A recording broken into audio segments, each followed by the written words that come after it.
Hello welcome to SS productions competitive hub అండి. ఈ వీడియోలో మనము తెలుగు అనేది కంటిన్యూషన్ చూద్దామండి. ఓకే, ఆల్రెడీ 5 పార్ట్స్ అనేవి చేస్తున్నాను.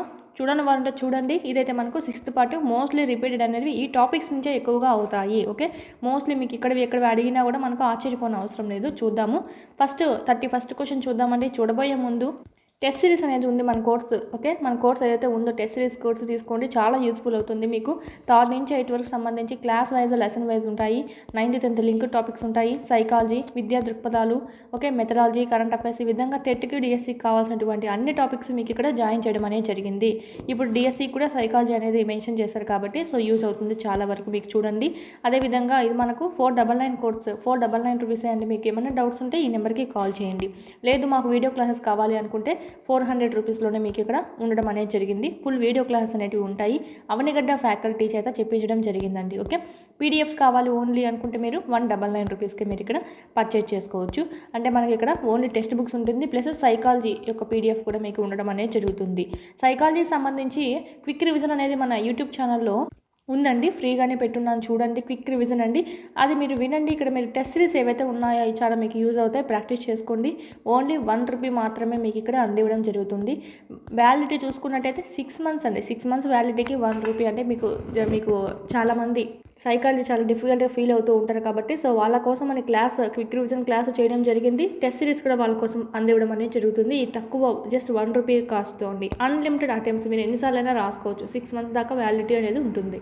ప్లేలిస్ట్లో ఉంది. తెలుగు గ్రామర్ సంబంధించి మొత్తం ఒకే వీడియోలో ఉంటుంది. మొత్తం మీకు కవర్ అవుతుందండి. Grammar part main important topics అన్నీ మీకు కవర్ అవుతాయి ఈ 2.5 గంటల్లో. ఓకే, స్పీడ్ మోడ్ పెట్టుకొని వినేసేయండి, ఏం ఇబ్బంది ఏమి ఉండదు.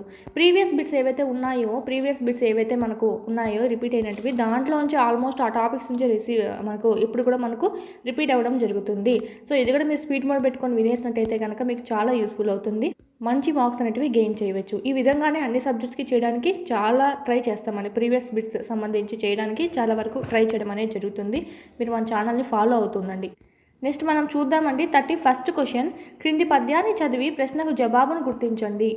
కందుకములో వలె సజ్జనుడు గ్రిందంబడి మగుడ వీధికి నెగ్గ యజుమి ముందుడు మృతింపము వలె గ్రిందంబడి ఎడగి యుండు గృపణత్వమునన్.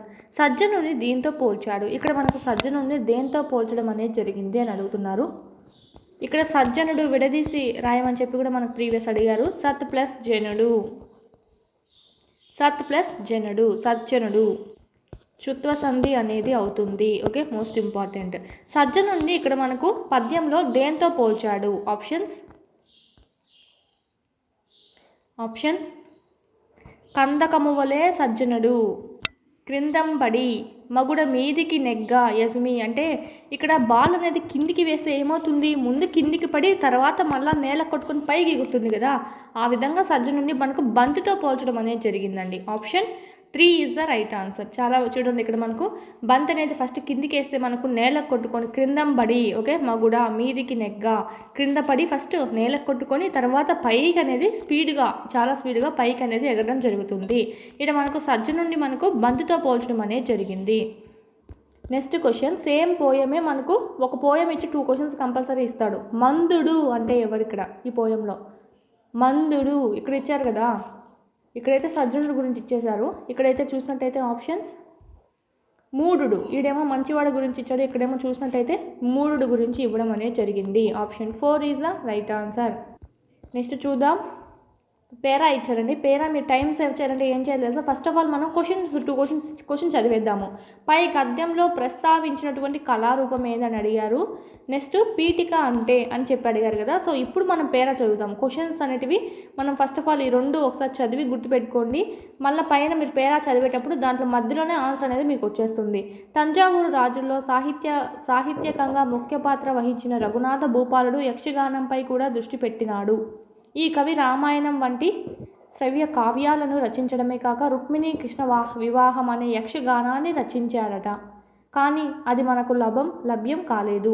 1633-73 క్రీస్తు శకం 1633-73 మధ్య కాలంలో తంజావూరు పరిపాలించినటువంటి విజయ రాఘవ నాయకుడు యక్షగానమే ఉందండి. ఇక్కడ మోస్ట్లీ చూసినట్టయితే యక్షగానానికి సంబంధించి ఉంది కాబట్టి పై గద్యంలో ప్రస్తావించిన కళారూపం ఏది? ఆప్షన్ 3. ఈ విధంగా మీరు క్వశ్చన్స్ ముందు గుర్తుపెట్టుకొని తర్వాత పేరాకి వెళ్ళండి. ఈజీగా మీరు క్రాక్ చేయొచ్చు క్వశ్చన్స్ అనేటివి. నెక్స్ట్ ఏం చూద్దాము. ఇతడు 23 యక్షగానాలు రచించినట్లుగా ప్రహ్లాద చరిత్రలోని పీఠికను బట్టి తెలియవస్తున్నది. నెక్స్ట్ మనకి ఏమి ఇచ్చారు, పీఠిక అంటే ఏంటి అని ఇచ్చారు. పీఠిక అంటే మనకు ఒక రంగా చెప్పాలంటే ముందు మాటగా చెప్పచ్చు, స్టార్టింగ్లో ఉంటుంది కదా, ఇండెక్స్ అని అంటాం కదా, సో అది మనకు చెప్పచ్చు. అవతారిక option 2 is the right answer.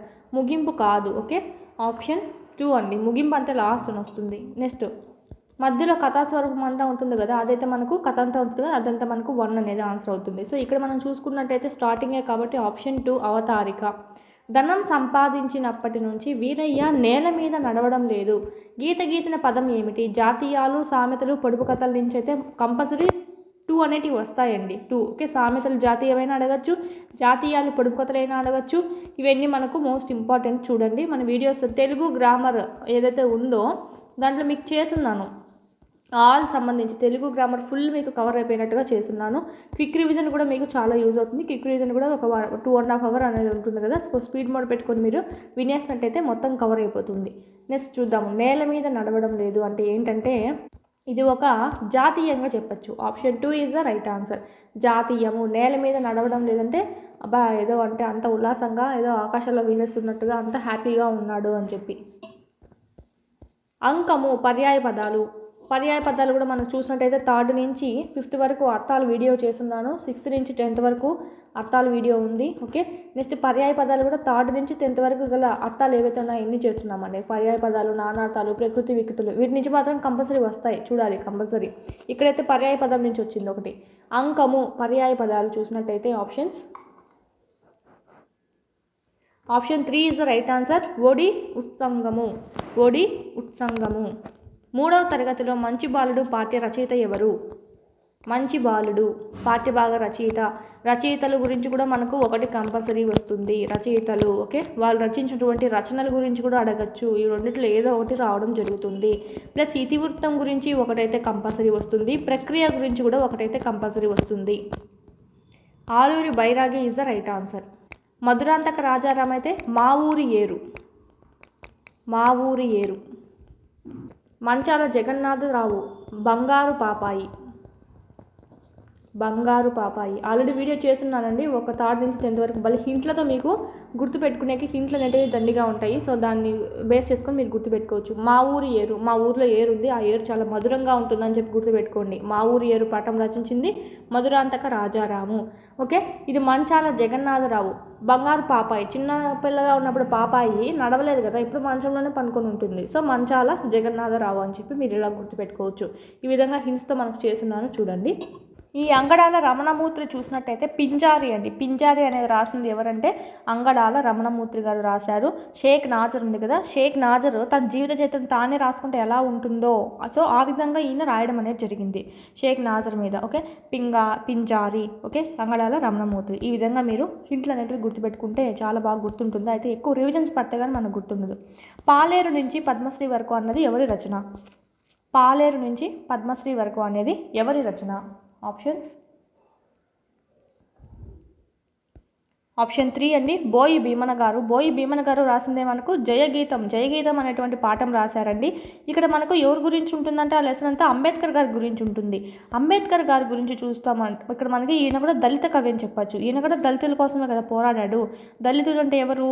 అసలు మనకు చాలా వరకు మనీ లేకుండా దళితులుగా ఉండడం అనేది జరుగుతుంది. సో ఆ విధంగా మీరు గుర్తుపెట్టుకున్నట్టయితే పాలేరు అంటే కొంచెం కూలీ పని వాళ్ళలాగా వస్తుంది కదా, సో అలాగా మనకి చాలా దళితులు ఎక్కువగా కూలీ పని చేస్తూ ఉంటారని చెప్పి గుర్తుపెట్టుకోండి, మీకు బాగా గుర్తుంటుంది. పాలేరు నుంచి పద్మశ్రీ వరకు రాసింది ఎవరంటే బోయి భీమన గారు. ఇది తన యొక్క ఆత్మకథగా చెప్పుకోవచ్చు. Option 3 is the right answer. Only హింట్ల కోసమే ఈ విధంగా చెప్తున్నామండి, ఎవరిని ఉద్దేశించి అయితే కాదు. పంచాస్యం అంటే పంచ హాస్యం. ఇక్కడ మనం చూసినట్టయితే 5 ముఖాలు కలిగినది అని వస్తుంది. ఏది? ఆప్షన్స్. పంచాస్యము 5 ముఖాలు కలిగిందండి. మనకి ఇక్కడ అర్థం అడిగారు అంతే. ఆప్షన్ 2 అండి. సింహాన్ని మనం పంచాస్యం అని చెప్తాం. పంచాస్యం అని చెప్పి సింహాన్ని అనడం అయితే జరుగుతుంది. 5 ముఖాలు కలిగినది. అమ్మ మాటలు నా మనస్సులో నాటుకున్నాయి. గీత గీసిన పదం. ఇక్కడ గీత ఏం గీశారు? నా అనేది వంటిది గీశారు. సో ఇది చూసినట్టయితే ఆప్షన్స్ నా అనేది ఏంటండి, ఇప్పుడు నేను అంటే సర్వనామం అనేది అవుతుంది. ఇక్కడ నా ఉంది అంటే ఇది కూడా సర్వనామమే, కానీ ఏ రకమైనటువంటిదో ఇక్కడ చెప్పాలి. నామవాచకం అయితే కాదు, విశేషణం అంటే ఓన్లీ విశేషణం అయితే కాదు, విశేషణ రూప సర్వనామము, విశేషణ రూపంలో ఉన్నటువంటి సర్వనామం అండి నా మనస్సులో. ఓకే, ఇది మనకు 2 అవుతుంది, విశేషణ రూపంలో ఉన్నటువంటి సర్వనామము.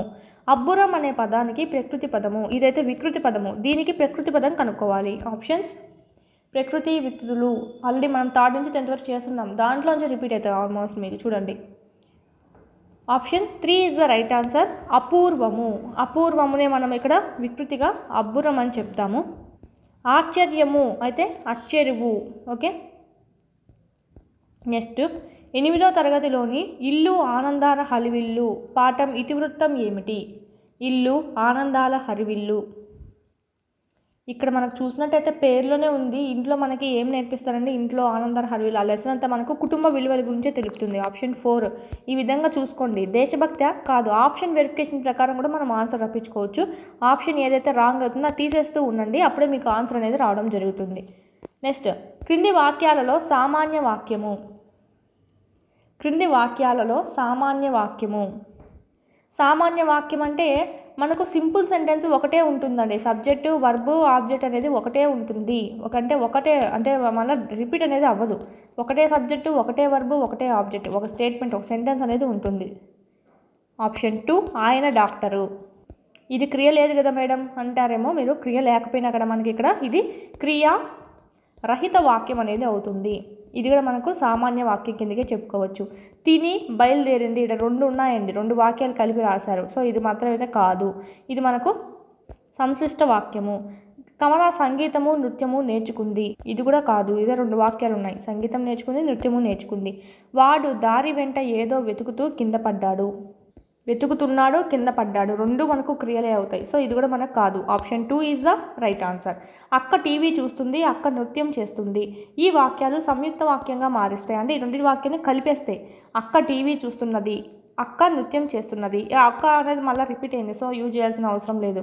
అక్క టీవీ చూస్తున్నది, చేస్తున్నది అంటే 2 మనకు వర్తమాన కాలంలోనే ఉన్నాయి. సో చూసినట్టయితే అక్క టీవీ చూస్తూ నృత్యం చేస్తున్నది, ఫస్ట్ది అయితే రాంగ్. అక్క టీవీ చూసి నృత్యం చేస్తున్నది, ఇదైతే అక్క చూడకుండా నృత్యం చేస్తుంది, రాంగ్ ఆన్సర్. అక్క టీవీ చూసి నృత్యం చేస్తుంది, ఇది కూడా మనకు సరిపోతుంది, ఎందుకంటే క్రియ ఉంది కదా, సమాపక క్రియని అసమాపక క్రియగా మార్చడం జరిగింది. అక్క టీవీ చూస్తూ నృత్యం చేస్తుంది, మనకు 2 రైట్ అవుతాయండి, 2 and 3. మనకి ఇక్కడ కీ కూడా ఏమి ఇవ్వలేదు, యాడ్ స్కోర్ అని ఇచ్చారు, సో గవర్నమెంట్ కీ ఫైనల్ కీలో. సో మనకి ఆప్షన్ 2 or 3 అండి, 2 మనకు రైట్ అనేది అవుతుంది. రెండిట్లో ఏది పెట్టినా మనకు యాడ్ స్కోర్ అనేది ఈ క్వశ్చన్కి మాత్రం యాడ్ స్కోర్ వస్తుంది. స్వభావోక్తి అలంకారాల్లో విషయాన్ని ఎలా చెప్తారండి? ఉన్నది ఉన్నట్లు చెప్పరా, ఉన్నది ఉన్నట్లు చెప్తారా, లేనిది ఉన్నట్లా, ఉన్నది లేనివి చెప్తారా. లేనిది ఉన్నట్లు చెప్తే ఏమవుతుందంటే మనకి ఇక్కడ అతిశయోక్తి, అంటే ఉన్నదాన్ని అతిన్నర చేసి చెప్తాము, అతిశయోక్తి అనేది అవుతుంది. ఉన్నది ఉన్నట్లు చెప్పడాన్ని మనం ఇక్కడ స్వభావోక్తి అలంకారం కిందకి చెప్పుకుంటాము. అంటే మనకి ఇక్కడ జింక చెంగున పరిగెడుతుంది అని చెప్పి, జింక చెవులు నెక్కించి, అంటే ఉన్నది ఉన్నట్టు దాని బాడీ పార్ట్స్ ఏవైతే చేస్తుందో ఆ క్రియలు, వాటిని కూడా బాగా ఎక్స్ప్లెయిన్ చేయడం అనేది జరుగుతుంది. సో అది సమ్యక్ దృష్టిలో గణాలు, సమ్యక్ దృష్టి. ఆప్షన్ 4 అండి, సమ్యక్. ఈ మావత్తు అనేది ముందుకెళ్తుంది, సో గురువు మక్క ఉంది కదా, సో అది కూడా మనకు గురువు అవుతుంది. ఇక్కడ తావత్తు అనేది ఇక్కడికి వస్తుంది, అందుకే గురువు అవుతుంది. ఇక్కడ మీకు ఇది ఉంది కదా అని చెప్పి కాదు, ఓకే. దీర్ఘం కనుక ఉందంటే ధ్రువ్ అని కదా ఉందంటే అప్పుడు మీకు గురువు అనేది అయింది, కానీ మామూలుగా ధ్రువ్ ఉంటే మాత్రము లఘు అవుతుంది. కానీ ఇక్కడ ఉన్నటువంటి తావత్తు, ముందుకున్నటువంటి తావత్తు దీనికి వస్తుంది కాబట్టి ఇక్కడ గురువు అయింది, కన్ఫ్యూజ్ కాకూడదు, ఓకే. నెక్స్ట్ ఇక్కడ ఓన్లీ షీ మాత్రమే మిగులుతుంది, తావత్తు దీనికి ఇచ్చేస్తుంది కాబట్టి, సో లఘువు. Option 4 is the right answer. Next question చూద్దాము. క్రూర భుజంగము, సమాసం చెప్పాలి ఇప్పుడు. క్రూర భుజంగము, క్రూరమైన భుజంగము అంటే చాలా క్రూరమైనది. క్రూరమైన అంటే ఏంటి? ఎర్రని, తెల్లని, క్రూరమైన, మంచి, చెడు, ఇవన్నీ గుణాల గురించి తెలుపుతుంది. క్రూరమైనటువంటిది అంటే ఏంటంటే అదొక గుణం కదా. ఇప్పుడు క్రూరంగా ఉన్నాడు ఆ అబ్బాయి అంటాము, అంటే ఏంటి? వాడి యొక్క గుణం అని చెప్తాము. ఇలా గుణాలని, రంగుల్ని తెలిపేదంతా మనకు విశేషణం అవుతుంది. విశేషణము. ఈ విశేషణం ఎక్కడుంది? ఇదైతే పూర్వపదము, ఇదైతే పరపదము అండి. ఇదైతే పూర్వపదము, ఇదైతే మనకు ఉత్తర పదము. ఇప్పుడు క్రూరమైన అనేది విశేషణము. విశేషణం ఏ ప్లేస్లో ఉందంటే ఫస్ట్ ప్లేస్లో ఉంది, అంటే పూర్వపద ప్లేస్లో ఉంది. So option 1 is the right answer. Option 3 ఇక్కడ చూడండి, తత్పురుష కాదు, తత్పురుష సమాసాలు కాదు ఇవన్నీ, విశేషణ పూర్వపద కర్మధారాయ సమాసాలండి. ఇలా మనం కన్ఫ్యూజ్ చేయడానికి కూడా ఇస్తారు, చూసుకోవాలి. విశేషణ పూర్వపద కర్మధారాయ సమాసం ఇస్ ద రైట్ ఆన్సర్. తత్పురుష అనేది లేదు, విశేషణ పూర్వపద. మామూలు షష్ఠి తత్పురుష ద్వితీయ ప్రథమ అయి ఉన్నాయి. ఉపమాన పూర్వపద కర్మధారయ సమాసం అంటే ఉపమానం అనేది మనకు పూర్వపద ప్లేస్లో రావడం జరుగుతుంది. ఒకవేళ ఉత్తరపద ప్లేస్లో వస్తే ఉత్తరపద కర్మధారయ సమాసము, ఉపమానం ఉత్తరపద కర్మధారయ సమాసము. నెక్స్ట్ విశేషణం కనుక ఉత్తరపదంలో వచ్చిందనుకోండి, దాన్ని మనకు విశేషణ ఉత్తరపద కర్మధారయ సమాసం అంటాం. ప్లేస్ని బట్టి మారుతూ ఉంటుంది, అప్పుడే కనుక్కోవచ్చు. ఇప్పుడు విశేషణం పూర్వపద ప్లేస్లో ఉంది కాబట్టి option 3 is the right answer. సంభావన పూర్వపద కర్మధారయ సమాసానికి ఉదాహరణ కింది వాణిలో ఆప్షన్స్. ఆప్షన్ ఇక్కడ మనకంతా పేరు గల అని వస్తుంది. ఆప్షన్ 2 గంగా అను పేరు గల నది. భారతదేశం, భారత అని పేరు గల దేశము. ఇలా అను పేరు గల అని వచ్చిందంటే అది మనకు సంభావన పూర్వపద కర్మధారయ సమాసము. చిలిపి గెజ్జలు, చిలిపివైన గెజ్జలు, విశేషణ పూర్వపద, విశేషణము పూర్వపద ప్లేస్లో ఉంది, ఫస్ట్ ప్లేస్లో. తేనెటీగ, తేనెటీగ చూసినట్టయితే తేనె ప్లస్ ఈగ, టీగ రాకూడదండి, తేనె ప్లస్ ఈగ. ఇక్కడ ఏమొస్తుందంటే తీగ, తేనె తీగ కలిపినప్పుడు టీ అనేది రావడం జరుగుతుంది, అంటే ఇట్ అనేది రావడం జరుగుతుంది. ఇట్ ప్లస్ ఈ ఏమవుతుంది? టీ అవుతుంది. సో ఇది మనకు టుగాగమ సంధి, టు అనేది రావడం జరిగింది కాబట్టి టుగాగమ సంధి అనేది అవుతుంది తేనె తీగ అనేది. సో చూడండి, ఇక్కడ గ్రామర్ పట్ల మొత్తం చెప్పున్నాను, చూడాలి మీరు కంపల్సరీ. చూస్తే కానీ మీకు ఇక్కడ ఆన్సర్స్ చేయలేరు. మీ దేవాలయాలు బాగున్నాయి, ఈ వాక్యంలో గీత గీసిన పదంలో సంధి ఏమిటి? మీ దేవాలయాలు అంట, దేవాలయాలు, దేవాలయం అనేది మనకి ఇక్కడ సంధి చూసినట్టయితే option 3 is the right answer. దేవా ప్లస్ ఆలయము, దేవాలయము. మనకి ఇక్కడ దీర్ఘం ఏకాదేశం అయింది, సో సవర్ణ దీర్ఘ సంధి. ఎనులు అంటే ఏంటి? మనకు గుణాలు, ఎనులు. ఎనులు అంటే మనకు ఈ ఉవ్ ర్ ఇలాంటివి రావడం జరుగుతుంది. మామూలుగా మీకు గుర్తు ఉండాలంటే మనం ఫస్ట్ ఆఫ్ ఆల్ వీటిని ఎనులు అంటామండి. గుణాలు ఏమవుతాయంటే మనకు ఏ, ఓ, అర్. ఓకే, ఒకటో ఆ వస్తుంది, అర్. వీటిని మనం గుణాలు అంటాం కాబట్టి గుణ సంధి అనేది చూస్తాము. సవర్ణ దీర్ఘ సంధికి ఏమంటే మనకు తెలిసిందే, ఇంకా ఆ ఈ ఊరులకు అవే అచ్చులు కనుక పరమైనాయంటే, అవే సవర్ణములు అనేటువంటి అచ్చులు పరమైనాయంటే అప్పుడు మనకు దీర్ఘం ఏకాదేశం అవుతుంది అని.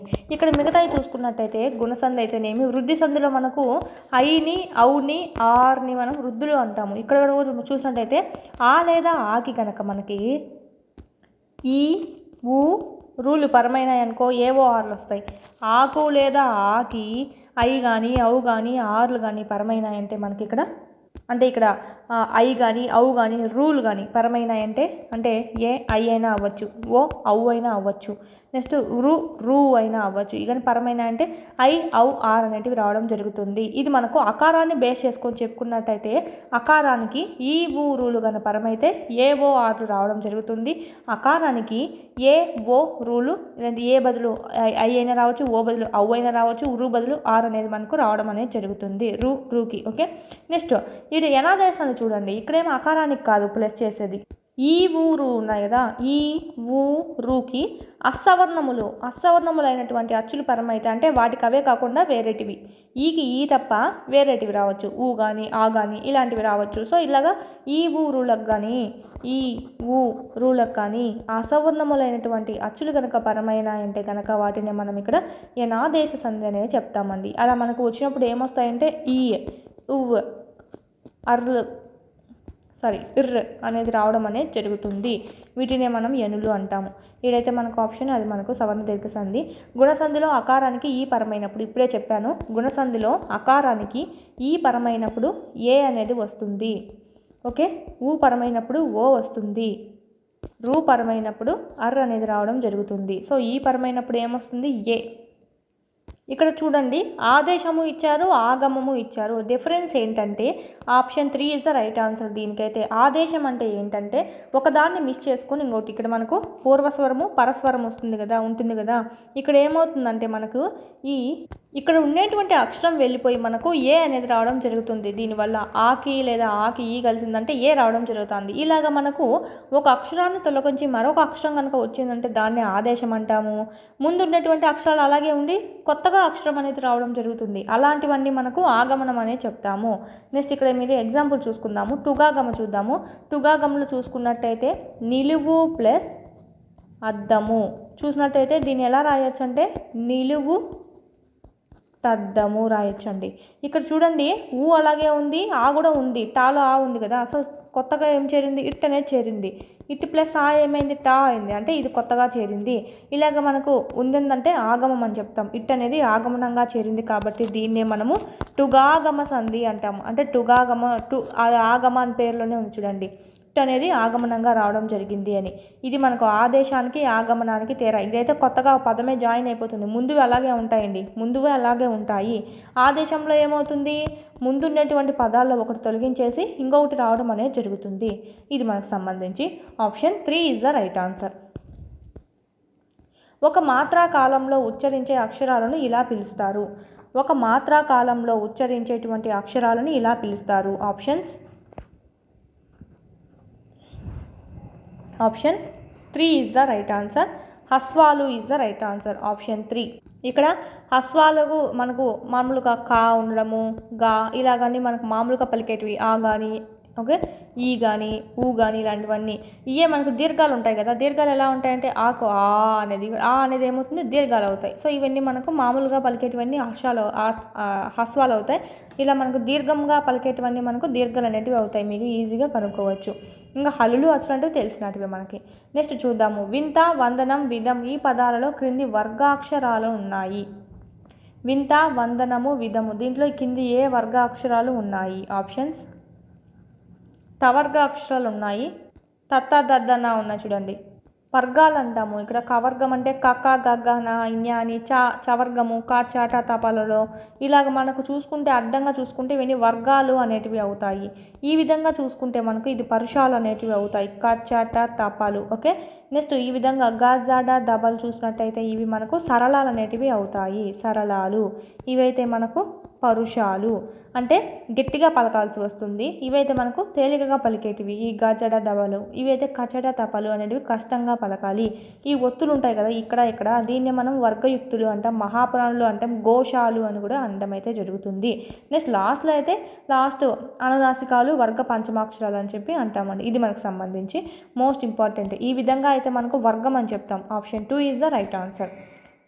కళాకారుడు అనే పురుష వాచక పదాన్ని స్త్రీవాచక పదంగా రాస్తే కళాకారుడు అనేది ఏంటండి, పురుషలింగాన్ని తెలుపుతుంది. సో ఇక్కడ మనకు స్త్రీవాచక లింగంగా రాస్తే స్త్రీవాచక పదంగా రాసినట్టయితే ఆప్షన్స్ కళాకారిణి ఈని రావాలండి, ఈని కాదు ఓకే. రాంగ్ ఆన్సర్ అది మనకు. Option 4 is the right answer. సరిగ్గా మాట్లాడకపోతే గౌరవం పోతుంది. ఈ వాక్యం అనేది ఆప్షన్ సరిగ్గా మాట్లాడకపోతే గౌరవం పోతుంది. ఈ వాక్యం అనేది వర్తమాన కాలంలో ఉందా, భూతకాలమా, భవిష్యత్తు కాలమా? నార్మల్గా ఉంది, తద్ధర్మాత్మక కాలంలో ఉందని. తద్ధర్మాత్మకమైనది. ఇది మనకి ఏ కాలంలోనూ లేదు చూడండి. సరిగ్గా మాట్లాడకపోతే గౌరవం పోతుంది, ఏ కాలము తెలుపుది ఇది మనకు. Option 2 is the right answer.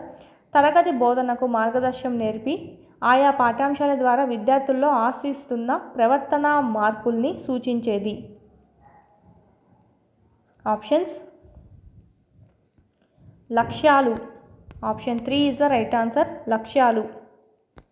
తరగతి బోధనకు ఒక లక్ష్యం అనేది ఉంటుంది. మనకి ఈ చాప్టర్ కంప్లీట్ చేయాలి ఓకే, ఈ యూనిట్ మనకు సిలబస్ అనేది ఉంటుందండి. టార్గెట్ అది పెట్టుకొని ఉంటాము ఆ ఇయర్కి సంబంధించి.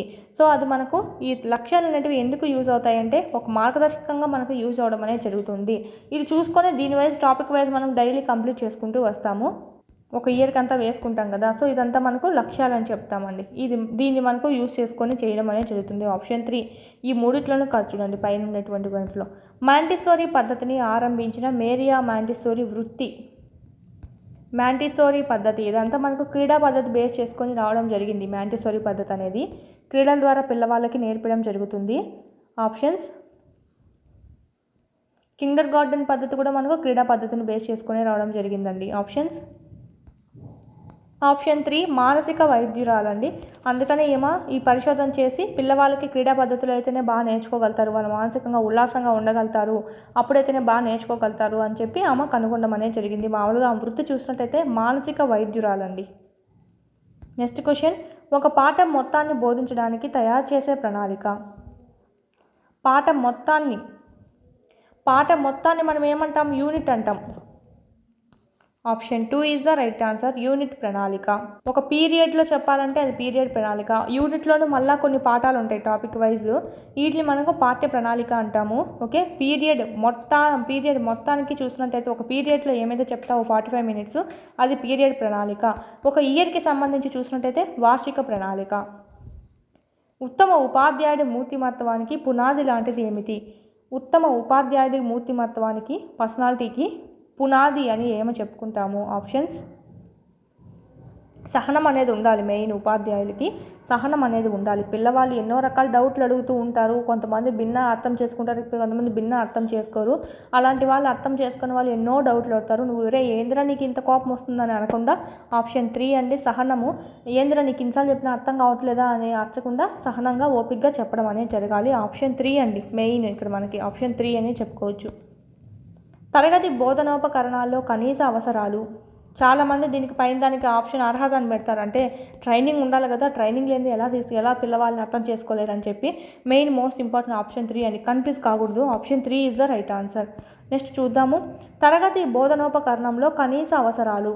తరగతి బోధనోపకరణలో కనీస అవసరాలు. ఆప్షన్స్ అంటే టీఎల్ఎం ఏదైతే ఉందో టీఎల్ఎం అది కనీసం అదైనా ఉండాలి టీఎల్ఎం అని ఏది మనకు చూసినట్టయితే కింది వాటిల్లో నల్లబల్ల శుద్ధమొక్క మాత్రం కంపల్సరీ ఉండాలి కదండి.